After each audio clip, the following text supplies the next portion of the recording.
À Daniel de venir et de partir l'enregistrement après notre dernier chant, c'est que j'ai eu une notice sur YouTube comme quoi il y avait un conflit d'intérêts. Tellement de conflits d'intérêts en ce moment, mais qu'il y avait un problème au niveau des droits d'auteur parce qu'on a chanté un cantique et ça a été enregistré. Donc, il y a quelqu'un qui a réclamé que ce n'était pas légitime. Il y a toutes sortes de règles au sujet de qu'est-ce qu'on peut mettre sur Internet. Donc maintenant, je vais demander qu'ils viennent partir juste avant le début de la prédication. Et je remercie le Seigneur pour la santé qu'il a rétablie chez mon épouse, à part son asthme. Ça, c'est saisonnier, nécessairement, elle a des problèmes de bronches, mais elle est en pleine forme. Puis donc le COVID, ça n'a pas eu un impact majeur sur elle. Puis je remercie le Seigneur pour cette grâce. Donc bonjour à vous tous. Je vous invite à prendre vos Bibles ce matin. J'aimerais qu'on puisse considérer ensemble une grande influence dans les églises du premier siècle qui changea le sens des termes bibliques pour détourner les enfants de Dieu de la vérité du Seigneur. Et ça a fonctionné dans ces églises-là qu'on va voir dans un instant. Comme le pasteur Wiersbe l'affirmait dans son commentaire sur le livre du prophète Ésaïe, il a dit « Les gens de l'époque d'Ésaïe comme à notre époque ». Il y a les mêmes influences, les mêmes traits enflammés du malin contre l'Église de Jésus-Christ, utilisent le vocabulaire de Dieu. Ils vont prendre les termes de la Bible, mais ils rejettent son dictionnaire, ils rejettent la signification que Dieu donne à ces termes. Et c'est la même chose aujourd'hui. Les Juifs religieux de l'époque d'Ésaïe, comme les gens religieux de notre époque, utilisent des termes bibliques pour justifier leurs croyances et leurs pratiques, mais avec des sens différents. Et on va voir un exemple tout à l'heure d'un sens très important, avec des définitions de termes qui ne sont pas en accord du tout avec le message des Écritures. Ils pouvaient parler de Dieu. Ils pouvaient décrire un autre Dieu alors qu'ils le faisaient plutôt que le Dieu de la Bible. Ils pouvaient mentionner sa voix, sa volonté, ses commandements, mais en rejetant le plan de Dieu pour son peuple, c'était des faux prophètes à l'époque d'Ésaïe. Et comme on va le voir dans un instant, lors de la présence des apôtres à l'époque du Nouveau Testament, et de même de nos jours, les gens peuvent parler de l'Église, ils peuvent parler de la chrétienté, ils peuvent parler de la présence et des agissements du Saint-Esprit, etc., mais avec des tournures de sens qui s'opposent au plan de Dieu. Et ce que j'aimerais faire avec vous ce matin, c'est que j'aimerais vous présenter la plus grande falsification du Nouveau Testament. La plus grande falsification d'un terme biblique qui est présenté par les gens qui trafiquent la définition même de ce terme-là. Et j'aimerais vous parler sur la question de l'Évangile. J'aimerais vous parler du salut de Dieu et comment des gens avaient détourné les chrétiens des vérités du salut. Puis on peut comprendre que c'est très important de comprendre c'est quoi le salut de Dieu. Puis quand on parle de l'Évangile, il faut s'attacher à cette vérité-là que la Bible présente. Donc, cherchons ensemble l'Épître aux Galates. L'Épître aux Galates, au chapitre 1. Une épître envoyée par Paul, poussée par l'Esprit de Dieu. Et je pense que dans les bancs en arrière, il devrait y avoir une Bible. Mais poussée par l'Esprit de Dieu pour aborder à travers ces 6 chapitres-là, aborder cette réalité-là, que des gens étaient rentrés dans les églises de la Galatie, au nord de Rome. Quand on parle d'Astérix puis des Gaulois, c'était ceux qui habitaient au nord de Rome et qui avaient envahi dans le passé. Et nécessairement dans cette région-là, il y avait un groupe d'églises qui s'était formé. Donc, Galates au chapitre 1, à partir du verset 6 jusqu'au verset 10, si vous voulez suivre dans vos Bibles. Galates chapitre 1 au verset 6. L'apôtre Paul dit « Je m'étonne que vous vous détourniez si promptement de celui qui vous a appelé par la grâce de Christ pour passer à un autre évangile, Non pas qu'il y ait un autre évangile, il y a seulement un évangile, seulement un moyen de salut, seulement une bonne nouvelle de l'œuvre de Dieu. Non pas qu'il y ait un autre évangile, mais il y a des gens qui vous troublent dans votre marche chrétienne et qui veulent altérer ou changer l'évangile de Christ ou la signification de la bonne nouvelle de l'œuvre de Jésus. Verset 8. Mais si nous-mêmes, si un ange du ciel annonçait un évangile s'écartant de celui que nous vous avons prêché, du vrai évangile, qu'il soit anathème. Vous allez voir dans un instant, c'est très fort ce que l'apôtre Paul est en train de dire là. Si on touche à la parole de Dieu, si on change le sens des vérités bibliques, Dieu a un jugement très particulier. Ceux qui enseignent, ça nous dit dans Jacques 3 au verset 1, seront jugés plus sévèrement. Concernant les scribes et les pharisiens, pendant le ministère de Jésus, Jésus a dit qu'ils seront jugés plus sévèrement. Il y aura une condamnation particulière sur ceux qui trafiquent le sens même de la parole de Dieu. Verset 8. Mais si nous-mêmes, si un ange du ciel annonçait un évangile s'écartant de celui que nous vous avons prêché, qu'il soit anathème. Nous l'avons dit précédemment et je le répète à cette heure. Et quand la parole de Dieu répète une chose à 2 reprises, souvent c'est très solennel. Je le répète à cette heure. Si quelqu'un vous annonce un évangile s'écartant de celui que vous avez reçu, qu'il soit anathème. Et maintenant, est-ce la faveur des hommes que je désire ou celle de Dieu? Est-ce que je cherche à plaire aux hommes? Si je plaisais encore aux hommes, je ne serais pas serviteur de Christ. Si je fais des compromis avec la vérité, si j'essaie de m'accommoder avec le sentiment social, même avec les rudiments religieux du monde, la manière que les gens comprennent les choses, que je suis prêt à trafiquer la parole de Dieu, je ne suis plus en train de servir le Seigneur, mais au contraire, je suis en train de servir les hommes. Des gens étaient donc entrés dans ces églises de la Galatie avec le vocabulaire de Dieu. Ils parlaient de l'Évangile. Mais en parlant de l'Évangile qu'ils avaient reçu dans leur vie, tout en changeant le sens de ce qu'est l'Évangile, en imposant leur définition sur la bonne nouvelle du Seigneur. Alors, pour nous aider à comprendre ce qui s'était passé à cette époque, et j'aimerais vous dire ce qui se passe encore aujourd'hui. On peut aller dans n'importe quel groupe et trouver des groupes qui se disent chrétiens et qui n'ont pas le même sens sur le salut de Dieu, sur la bonne nouvelle de Jésus-Christ. Alors pour nous, on doit se poser la question en débutant ce matin, mais qu'est-ce que l'Évangile? Qu'est-ce que l'Évangile selon la parole de Dieu?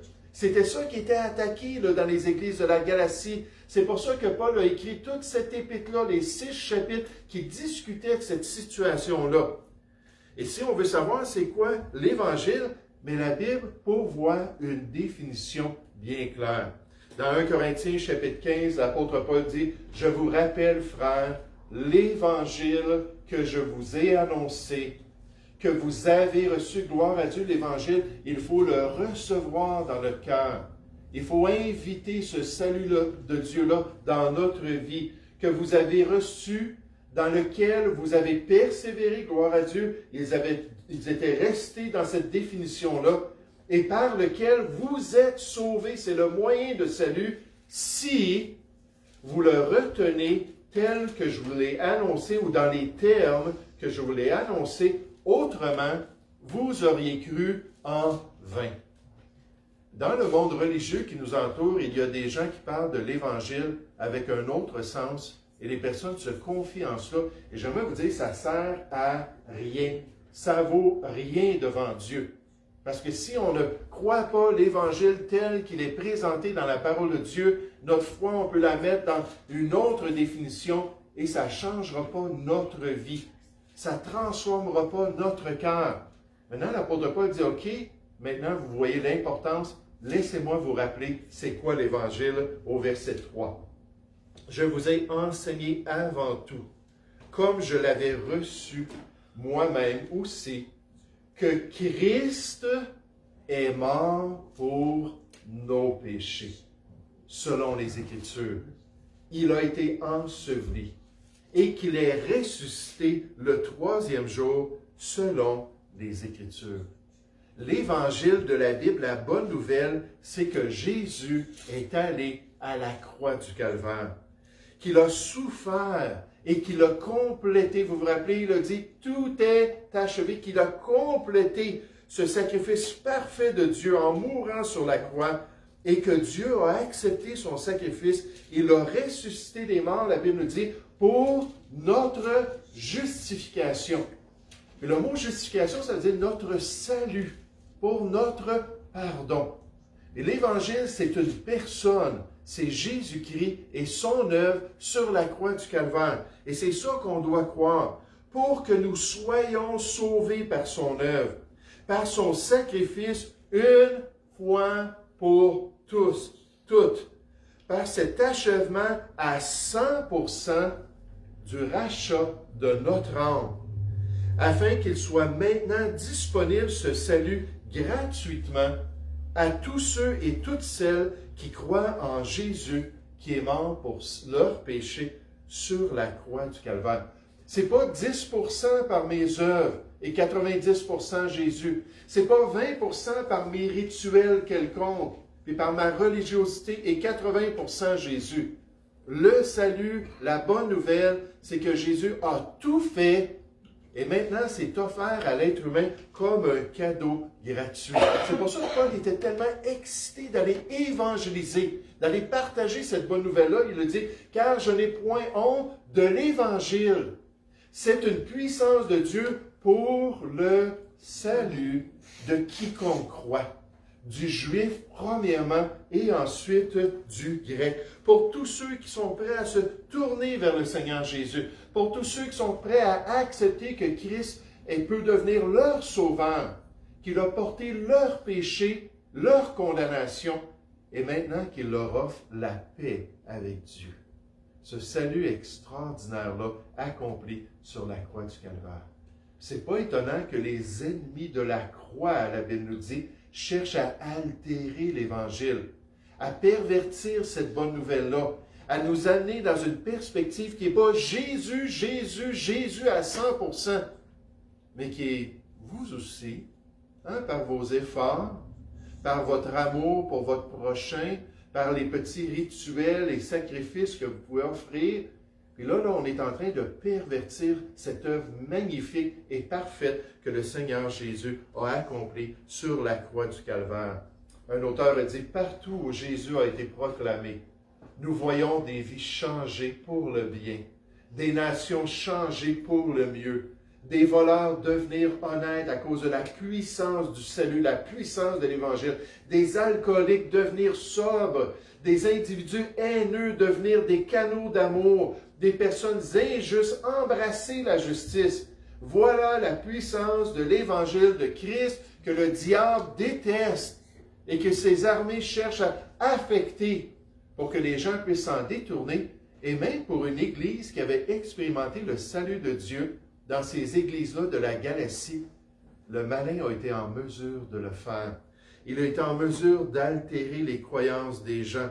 Il veut aveugler l'intelligence des hommes afin qu'ils ne voient pas briller la splendeur de l'Évangile de la gloire de Christ. Cette splendeur extraordinaire du fait que le Fils unique de Dieu a subi ce sacrifice, a subi ce châtiment-là pour notre pardon et qu'on peut le recevoir dans notre vie. Et c'est pour ça que le malin s'organise pour que des gens malsains aillent affecter les croyants dans les églises chrétiennes, qui aillent transformer leur manière de voir les choses. J'aimerais vous dire, dans l'histoire, il a toujours été très efficace avec ses serviteurs. Des gens qui rentrent dans les assemblées, des gens qui vont affecter les croyances de dénominations entières. Et les vieilles dénominations protestantes qui autrefois se basaient sur le salut de Dieu, bien souvent, ces vieilles dénominations-là n'ont plus l'Évangile de Dieu. Alors qu'elles parlent de la bonne nouvelle et qu'elles présentent une moralité chrétienne, qu'elles présentent un club social pour ceux qui veulent suivre Dieu, puis qu'elles diluent totalement l'Évangile de Dieu. Je me souviens d'un Européen, à un moment donné, qui m'avait parlé qui avait connu le Seigneur ici au Québec, lorsqu'il était déménagé au Québec. Il dit, moi, j'ai été élevé dans l'église d'État de notre pays, puis c'était en Allemagne, ou c'était la Suisse allemande. Puis il dit, dans notre église d'État, l'église luthérienne, il dit, on apprenait à aimer notre prochain. On apprenait à être de bons enfants qui respectent leurs parents, qui honorent leur papa et leur maman. On apprenait qu'il fallait être de bons citoyens. Il dit, on a tout appris cela, mais jamais, puis l'Église luthérienne, partie par Martin Luther, ce moine-là qui a été converti en 1512, c'était clair son salut.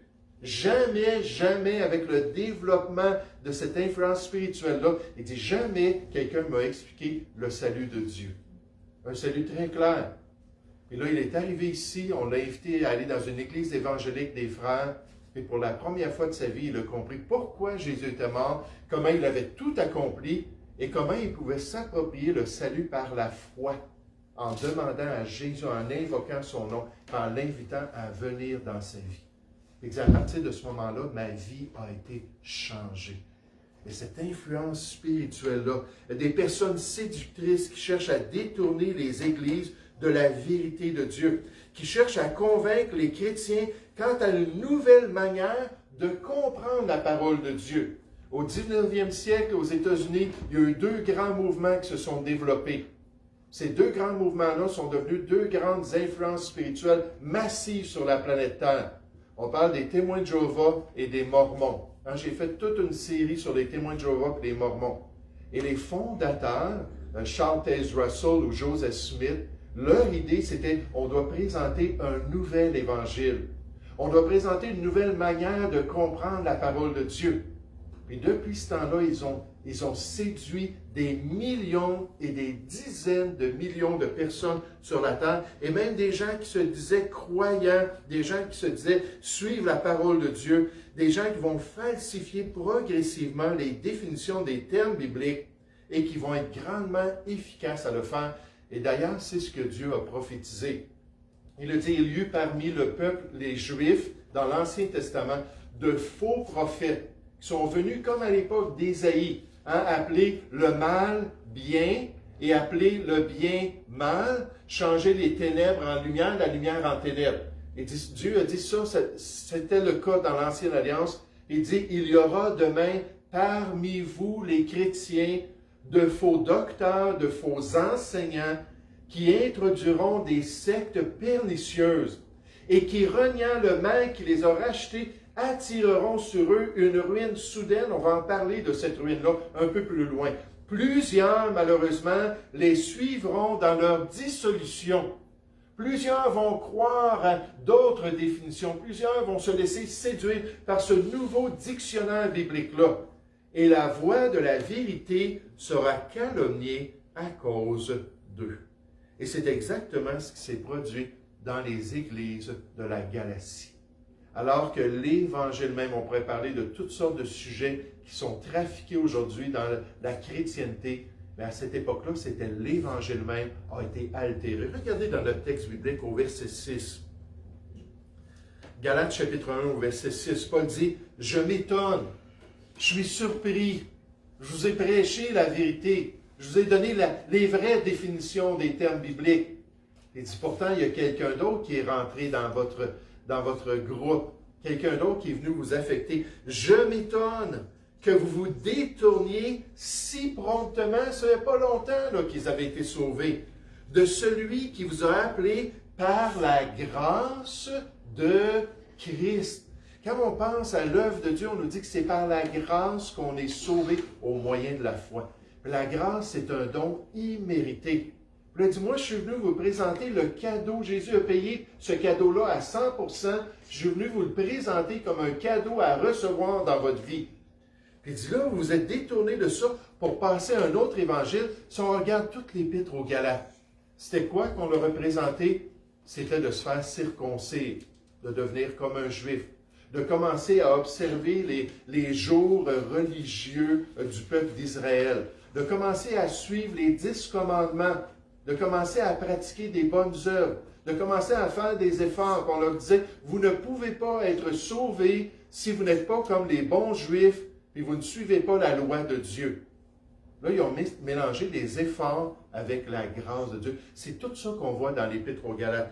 Donc, il dit, vous vous êtes détournés si promptement de celui qui vous a appelé par la grâce de Christ pour passer à un autre évangile. Non pas qu'il y ait un autre évangile. Dans le plan de Dieu, il y en a juste un évangile. Mais il y a des gens qui vous troublent et qui veulent altérer l'évangile de Christ.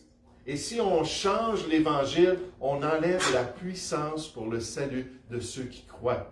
Un auteur nous dit, si en prêchant l'évangile, vous substituez vos propres idées quant à la voie du salut, il faut être une bonne personne, il faut être une bonne épouse fidèle à son mari, il faut être une bonne maman qui va élever ses 12 enfants. Il faut avoir passé à travers le cancer et avoir expérimenté telle et telle difficulté dans la vie. Si tu fais toutes ces choses-là, ben là, Dieu va te recevoir nécessairement. Dieu va te permettre de rentrer au paradis. Et dit, si vous substituez vos propres idées quant à la voie du salut, au lieu de la puissance de l'Évangile, ce don gratuit du salut, alors vous empêchez les gens d'accéder à la réalité du salut qui vient du seul vrai Dieu. Vous pouvez être une personne religieuse. Vous pouvez même vous dire chrétien. Mais si vous ne passez pas par Jésus-Christ, je veux vous dire, votre foi est vaine et vous n'avez pas le salut qui se trouve en Jésus-Christ. Et c'est pour ça que les croyants doivent absolument retenir le vrai évangile. C'est pour ça que ce matin qu'il faut comprendre que l'évangile de notre salut vient de Jésus-Christ et non pas de nous-mêmes. Jamais, jamais, jamais le Nouveau Testament nous dit « Faites ceci pour être sauvés ». Il nous dit au contraire que c'est par la grâce que vous êtes sauvés, par le moyen de la foi, et cela ne vient pas de vous, c'est le don de Dieu. Éphésiens 2, 8 et 9, ce n'est point par les œuvres, parce que Dieu ne veut pas qu'au paradis, personne ne se glorifie. C'est un cadeau gratuit. Est-ce qu'on saisit la bonne nouvelle des Écritures à faire avec l'œuvre parfaite de Christ sur la croix du Calvaire, qui permet à l'homme maintenant d'être sauvé gratuitement, comme un don gratuit qui nous vient de Dieu? Peut-être ce matin, vous dites, oui, mais on est une église évangélique. On sait que c'est ça le salut. On n'est pas dans une de ces vieilles dénominations-là qui ne croient même plus aux vérités de la parole de Dieu. J'aimerais vous dire, les églises de la Galatie, c'était des églises évangéliques. Et ils ont été affectés par ça. Le vrai message de la Bible, le vrai message de l'Église est tellement clair. On nous dit, et l'Esprit et l'Épouse, l'Église de Jésus-Christ, disent à l'être humain, viens, viens à la croix du Calvaire, viens à Jésus-Christ ton Sauveur. Et que celui qui entend dise, viens. Et que celui qui a soif, vienne. Que celui qui veut prenne de l'eau de la vie, quoi? Gratuitement. Gratuitement parce que c'est Dieu même qui nous l'offre. C'est le grand cadeau qui nous vient de notre Dieu. Est-ce qu'on est prêt à garder? Est-ce qu'on est prêt à propager? Est-ce qu'on est prêt à défendre cette définition biblique de l'Évangile?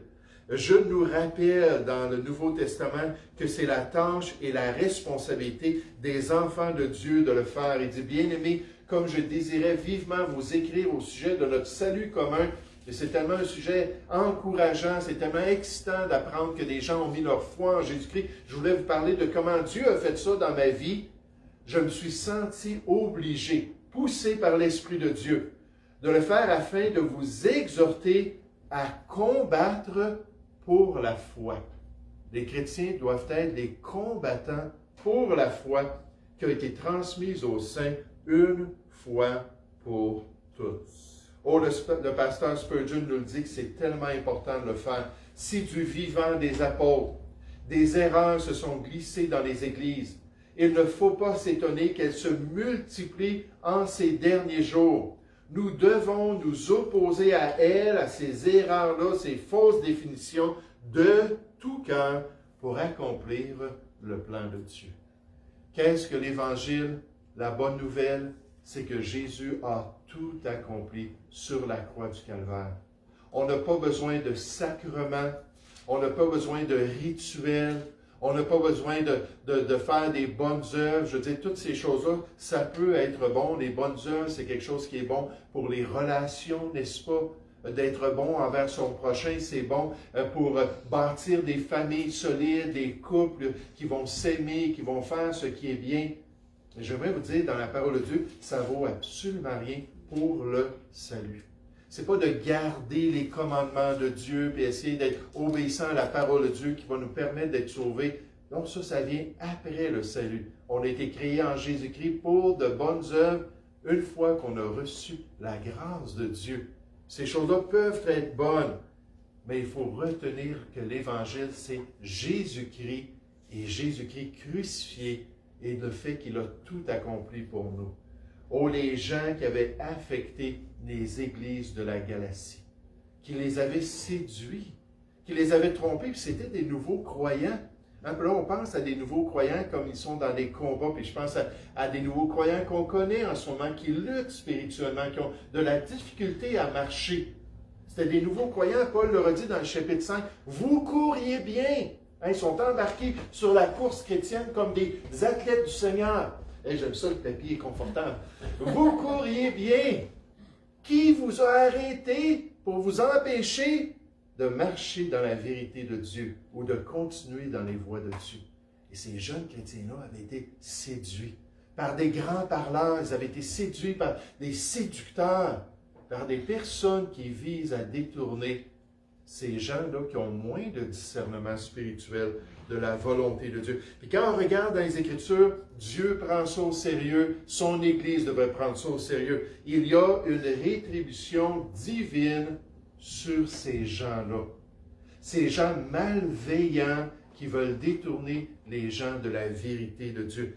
À travers les Écritures, dans les deux testaments, c'est toujours la même conclusion. Sur ceux qui propagent l'erreur, sur ceux qui vont séduire avec de fausses définitions des termes bibliques. On nous dit dans 2 Corinthiens 11, ces hommes-là qui étaient rentrés dans l'église de Corinthe et qui étaient venus affecter les bonnes mœurs des Corinthiens. Paul dit que ces hommes-là sont de faux apôtres, des ouvriers trompeurs, mensongers, déguisés en apôtres de Christ. Il dit, il n'est donc pas étrange que ces ministres et serviteurs-là du malin aussi se déguisent en ministres de justice. Leur fin ou la conclusion que Dieu va donner à leur œuvre sera selon leurs œuvres. Et Dieu va leur donner un châtiment très spécial, une damnation particulière. Jésus a bien dit ça concernant les chefs religieux de son époque. Il a dit, « Malheur à vous, scribes et pharisiens hypocrites, parce que vous fermez aux hommes le royaume des cieux. » Si je commence à dire aux gens que c'est par leurs bonnes œuvres qu'ils peuvent aller au ciel, si je commence à dire aux gens que c'est en suivant des rituels et des sacrements qu'ils peuvent espérer rentrer dans le royaume de Dieu, je suis en train d'enlever même, Jésus a dit, la clé de la connaissance du salut. Je suis en train d'empêcher les gens de saisir la simplicité à l'égard de Christ. La Bible nous dit dans le même passage que tout se trouve en Jésus-Christ et c'est un beau cadeau pour nous que Jésus nous a donné. Il l'a payé avec le sang précieux de l'agneau de Dieu. Il nous offre ça gratuitement.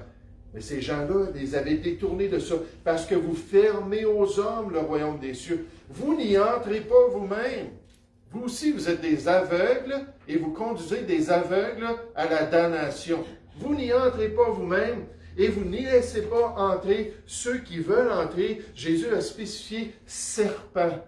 Ah, comme vous êtes rusés dans votre religion, race de vipères, comment échapperez-vous au châtiment de la géhenne, au châtiment de cette damnation que Dieu réserve? C'est exactement ce qu'on voit aussi dans notre texte. Regardez au verset 8, Galates chapitre 1. Et comme c'était solennel pour les Galates d'entendre ça, il dit, mais si nous-mêmes, si un ange du ciel, hein, si on a une apparition, ça vient tout justifier. Hein, si quelqu'un apparaît à Louvre dans la gloire, bien là, ça vient tout confirmer que ça vient de Dieu. Non, le diable en a des miracles, puis des prodiges, puis des songes mensongers pour détourner les gens de la vérité. Il se déguise lui-même comme un ange de lumière lorsqu'il vient séduire l'être humain. Il dit, mais si un ange du ciel annonçait un évangile s'écartant de celui que nous vous avons prêché, qu'il soit anathème, voué à la destruction, maudit de Dieu. Hey, c'est grave. Nous l'avons dit précédemment, je le répète à cette heure. Si quelqu'un vous annonce un évangile s'écartant de celui que vous avez reçu, qu'il soit anathème. Un auteur nous explique ce que ça veut dire. Anathème, livré ou voué à la destruction pour l'amour de Dieu. Par conséquent, livré à la malédiction, livré à la destruction, être maudit. Les zodiatis, c'est un des plus grands spécialistes dans la langue grecque, dans les milieux chrétiens. Puis il dit, c'est très clair quand Paul a écrit cela, ça voulait dire une damnation, une condamnation spéciale sur ceux qui altèrent le message de Dieu. Comme le pasteur Wiersbe le confirme, les judaïsants, ces juifs-là qui étaient rentrés dans les églises de la Galatie, étaient venus et avaient substitué leur faux évangile au vrai évangile. Et pour ce péché, Paul les a déclarés maudits. Le mot qu'il utilise est anathème, qui signifie voué à la destruction. Peu importe qui est le prédicateur, un ange du ciel ou même Paul lui-même, s'il prêche un autre évangile, il est maudit. Hey, c'est pas étonnant que dans Jean 3 qui parle de la langue, Jean nous dit qu'il n'y ait pas parmi vous un grand nombre de personnes qui se mettent à enseigner, car vous savez que nous serons jugés plus sévèrement. Puis quand on est en train de dire des choses aux autres, on est là pour s'exhorter mutuellement, s'encourager, qu'on soit donc certain de dire la vérité. Parce qu'un jour, au tribunal de Christ, nous qui sommes sauvés, on va rendre compte pour nos paroles, puis notre influence.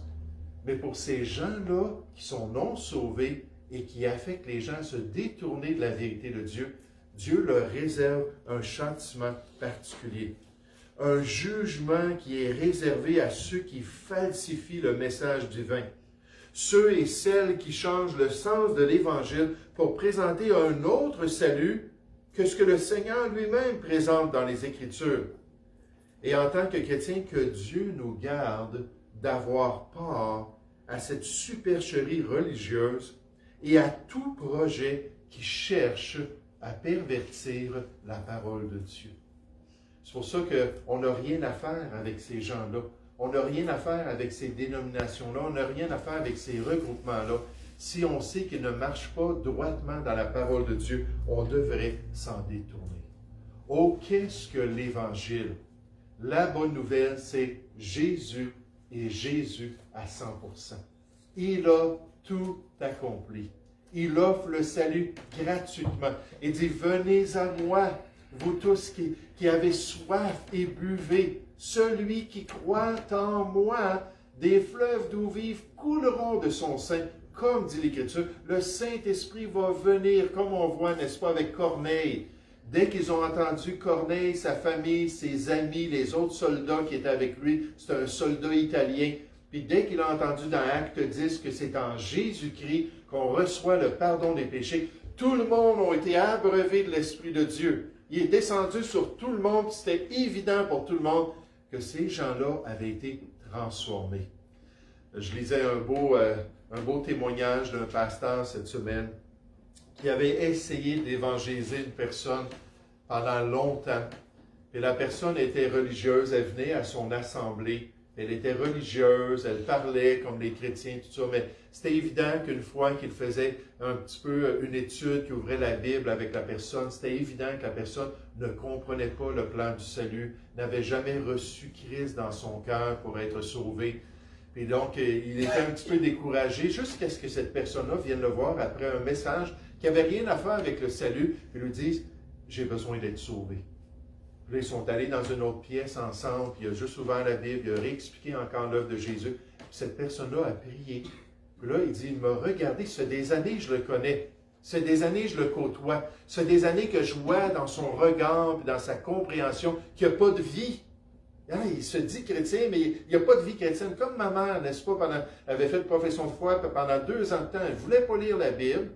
Elle n'est pas intéressée à venir à l'Église. Certainement qu'elle ne voulait pas partager sa foi. Elle n'en avait pas vraiment de foi. Elle avait prié pour absolument rien. Puis là, alors qu'elle a parlé avec un des pasteurs de l'Assemblée, là, elle a reçu Christ.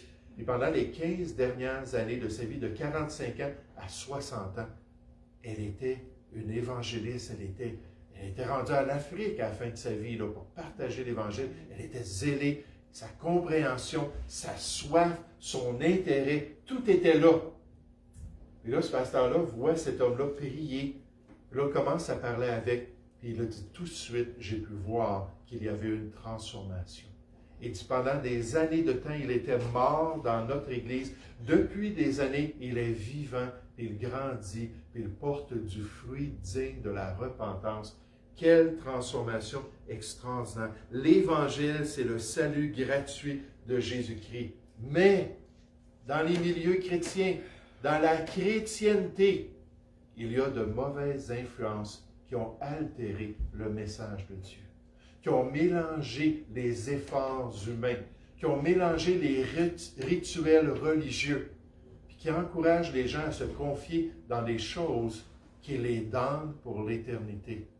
Paul le dit dans l'Épître aux Galates, au chapitre 5, au verset 2, il dit, si vous essayez par la circoncision, si vous essayez par l'observation des commandements de Dieu, Jésus-Christ vous sert à rien. Parce que c'est 100% Jésus. Si vous ne voulez pas passer par Jésus, mais il ne vous donnera rien. Vous êtes déchus de la grâce.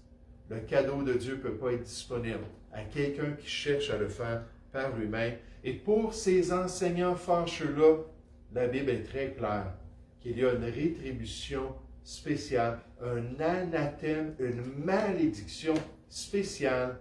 Ils seront jugés plus sévèrement dans la damnation éternelle.